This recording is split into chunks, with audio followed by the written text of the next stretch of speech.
إذا كما يعلم الجميع، عرفت منطقة نفوذ وكالة حوض ماء اللوكوس خلال شهري دجنبر وشهر يناير كذلك، وكذا مطلع شهر فبراير.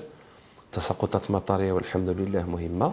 هذه التساقطات اللي يمكننا نقولوا أنها كانت استثنائية مقارنة مع المعدلات السنوية المسجلة.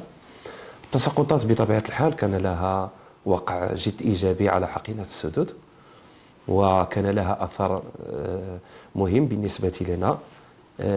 وهنا يمكننا نقول أن حاليا السدود نتوفر على مخزون مائي اللي هو يفوق 2 مليار متر مكعب.